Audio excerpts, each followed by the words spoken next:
Shorty's just trying to get Jinwoo to answer her question because she knows he's not an E-rank hunter. He's just dodging the question, nonchalant dreadhead activity. While they're walking, she's like, hold up, we gotta stop. He notices the claw marks on the trees indicating that this forest is ice bear territory. We gotta get the fuck out of here before the monsters get on our ass. He's like, you're saying this place is full of ice bears? She's like, yeah, so we should go back. He's like, nah, that's why we're going further into the forest. She's confused, like, nigga, what? Did you not hear me? Do you want to die? He says that ice bears are more reasonable than those fucking elves. So if there are a lot of ice bears in this area, then that means that there are no stronger predators here. Our only danger is the bears. And she's like, damn, why didn't I think of that? Obviously, because you're not Jinwoo versal. He's like, anyway, aren't you cold with that clothing? And pops open his inventory to give her a jacket. Says it'll be troubling if you all die from cold before we face any monsters. She's just like, what the fuck? Spatial magic? He had enough jackets for everybody, which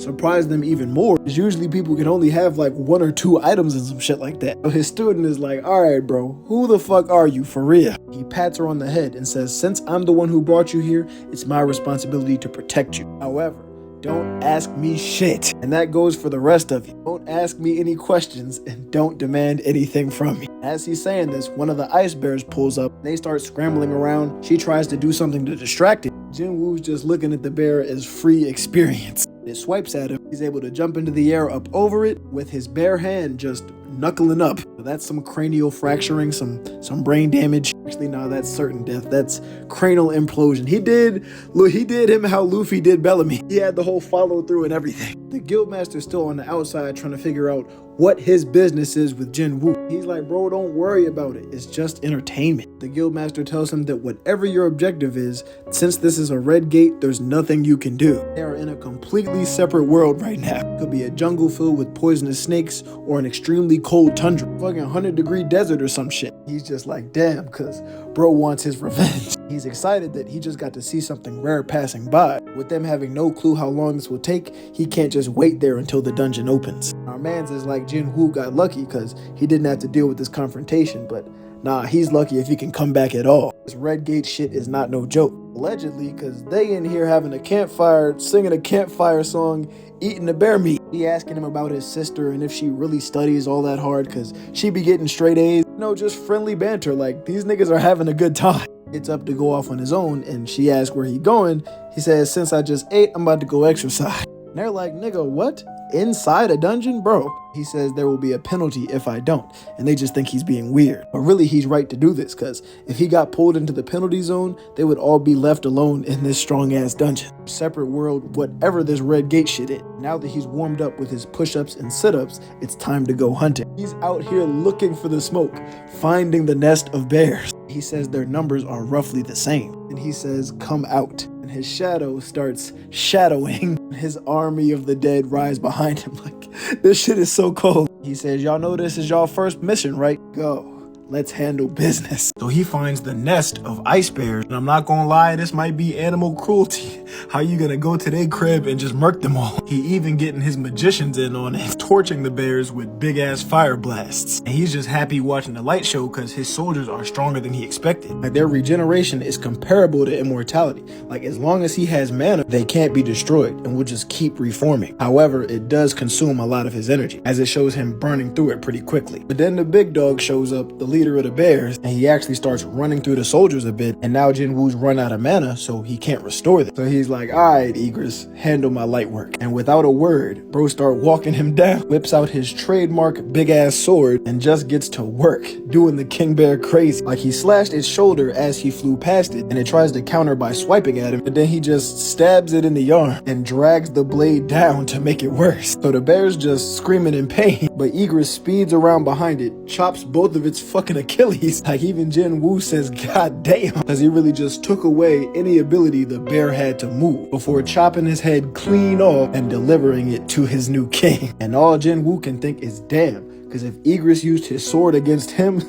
There's no way he would have survived that shit. And as he bows before him, he's like, we're probably on the same level. Well, shit, actually, this nigga might be stronger than me. Now he pats him on the shoulder and tells him good job. But then he walks up to the corpses of the bears, and you know what time it is. And not only did he get the king bear, we got a whole gang of giant polar bears, bro. Who's fucking with that? And Jinwoo's just basking in the aura he just gained. As it cuts to outside the gate, and they say 3 hours have passed, which means 3 days in real life. So they're wondering how many of them are still alive in there, but it's awfully pessimistic. And they're saying everybody that's a C rank or lower is probably dead. So Mr. Revenge Man is like, damn, Jinwoo must already be dead. I guess I ended up wasting my fucking time. But wait a minute, y'all said Jinwoo is not a part of the guild, so why is he in that dungeon? But bro explains that he's cool with him and that he asked to go on that C rank field trip, so he reluctantly allowed him to. But the guildmaster can tell that he's covering up something for Jinwoo, and he's trying to figure out what's so important that he's being secretive. But Mr. Hothead grabs him by the throat because he can tell that something is going on, as he's talented at finding interesting situations and that he can feel something fishy. So tell me the truth, what are you hiding? But then the guildmaster grabs his arm. Like, nigga, if you don't let go of my employee... Wait a minute. Are you ordering me? Somebody who's playing a leader? Hold up. And he's like, what? So it's looking like they about to get it on. 2 S-rank hunters. But then it cuts back to inside the gate. And remember, the force was split into 2 teams. Because this nigga, the A-rank hunter, said they couldn't survive in a big group. That's why Jinwoo and his group are off on their own in the forest. But as for this nigga and everyone else, they're getting slaughtered and eaten by yetis. He's starting to break down mentally as his failure sets in. Then an arrow flies right by him and shoots the nigga behind him. And that's when he sees the ice elves pulling the fuck up. And he's like, come on, bro. Right after the yetis, give me a damn break. And the last guy tries to call for his help, but the elves are just having a good time, finishing him off. So he just screams and runs away as they show the leader of the ice elves on a horse. And they actually let him get away. Like, he makes it to the forest where he finds a bunch of the bears' corpses. So he's like, hold the fuck up. I gotta get the fuck out of here. The elves are over here too. But back outside the dungeon, the S-rank hunters are still getting heated and they clash just once, causing all this damage around them. Shit sending shockwaves everywhere. But he's like, oh, not too shabby, as it shows the A-rank hunter blocked them both. And he's like, nah, if y'all didn't tone down y'all output in time,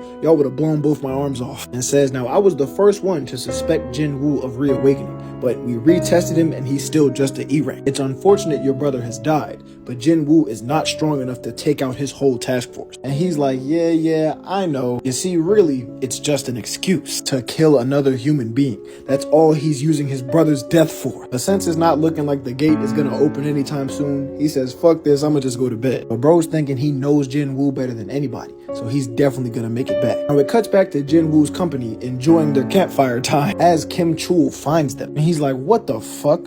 All these low-ranking hunters, how are they still alive? And they got warm clothes and tea and food and all this extra shit. If I had some food, I could have fought off the damn elf. But these niggas prepared all this supplies and kept it for themselves? You fuckers, he yells as he comes out the forest. Now they're just surprised to see him, but he's like, fuck all that. My whole force has been slaughtered due to a lack of food and equipment. So how do y'all have all the supplies? But none of them want to snitch on what Jinwoo can do. And he says, I don't think you're all accomplices. So who hid the supply? I'll let this shit go if you reveal the culprit. Who was it that hid this equipment and left their comrades to die? I'll count to 3, and if you don't reveal them, you're all accomplices. 1, 2, as he pulls out his sword. And nobody's saying shit, so he's thinking it was her because she was the one that switched from his side over to Jinwoo's side. So he says it's her as he yells 3 and goes to attack them. But then a hand appears behind his head as someone says 4. This Jinwoo just smacking this nigga into the ground. Skipped his ass like a damn rock. He says, who was it actually that left their comrades to die?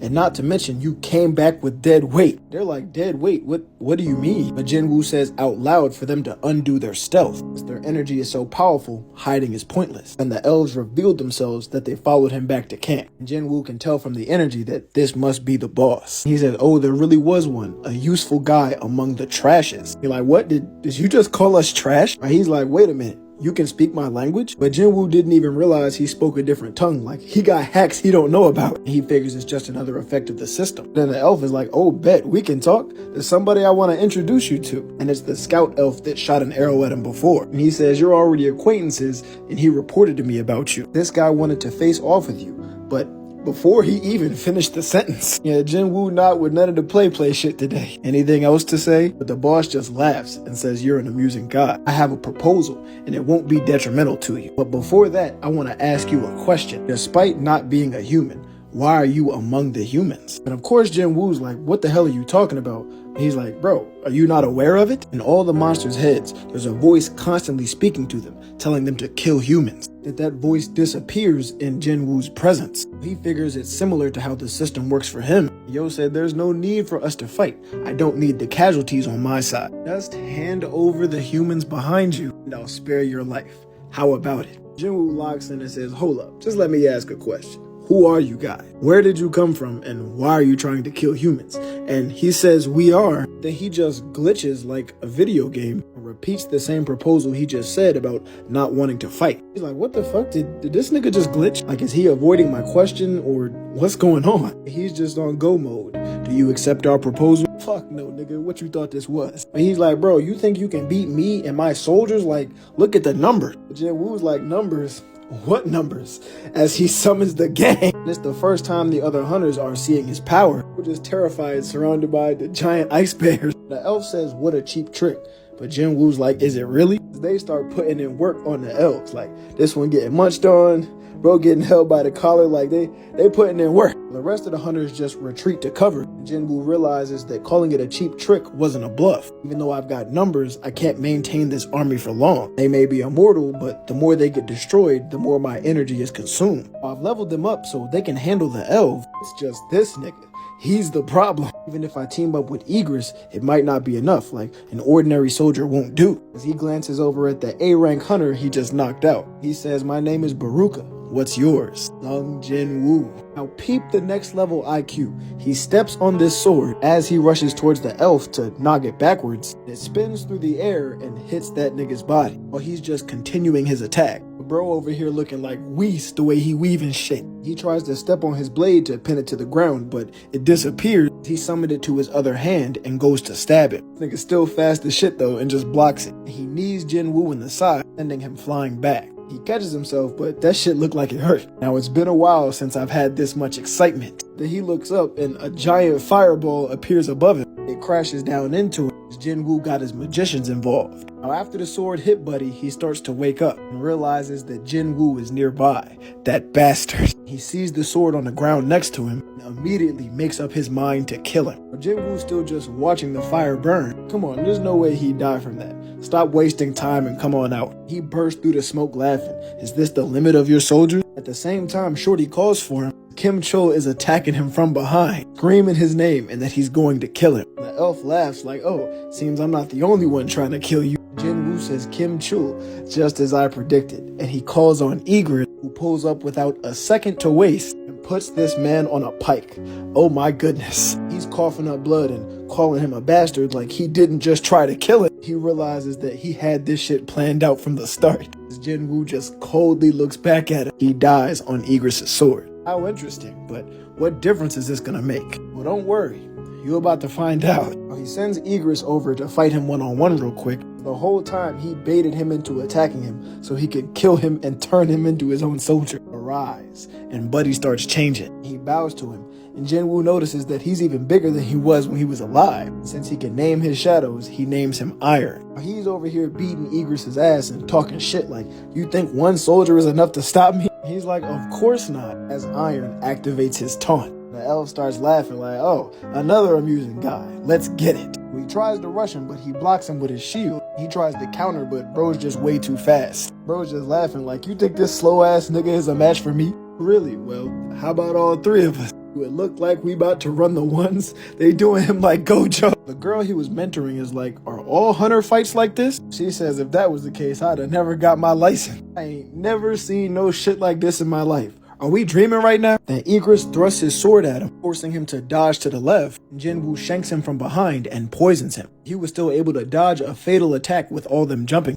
Get some space between them, and he says, you trash are quite persistent. He says, you're not in a position to say such a thing. How about you look around? Is this really all your soldiers could do? He's like, you bastard. But all those shadow soldiers will disappear once I get rid of you. And he tries to rush him. So Jinwoo grabs his dagger and just beams it at him. He laughs because why would you throw away your weapon? He uses the Dominator's touch to make the blade accelerate. This shit is really like the Force. He's able to block it, but it shatters his blade. It distracted him just enough for Iron to grab him from behind. And all of the magicians put their power into one and just nuke his ass. Like, god damn. This nigga is a monster. Like, he ate that shit and charges up saying he about to kill everybody. By using his stealth, Jin Woo was able to sneak him and stab him. It looks like this is the end. Then he grabs his arm.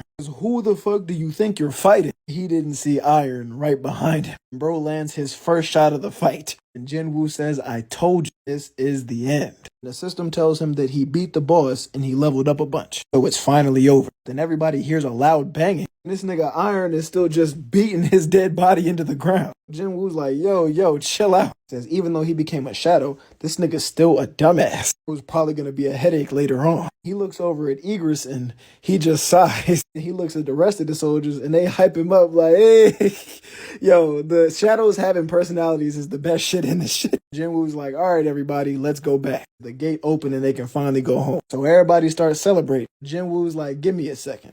He about to get in the lab. So everybody's still just waiting outside of the red gate when it finally starts to turn back blue and they can see that people are coming out. Now the guildmaster gets excited thinking that Kim Chul, the A-rank hunter, succeeded, but the only ones that come out of the gates are all the weakest hunters. And of course Jin Woo and his sister's friend are with them. So bro's like, yes, I knew he'd make it. And after the gate closes behind them, they're like, hold up, where's everybody else? But she says, nah, it's just us, which he can't believe because again, the A-rank hunter died and all the weakest ones survived. He's just trying to figure out what the fuck is going on, but Jin Woo's leaving to drive his sister's friend home. He grabs him and says, hold up, let's talk for a bit. He just knocks off his hand like, I'm currently tired. If you got something to ask, go ask your guild members. And he like, hold the fuck up, and grabs him again. This wasn't a request. I'm the guildmaster whose jurisdiction you're in. I'm the leader of the White Tiger. Or maybe it's a threat. We just lost 9 members in this incident, and I'm in charge of this shit. Don't you think I deserve some answers? Jin Woo says, so what?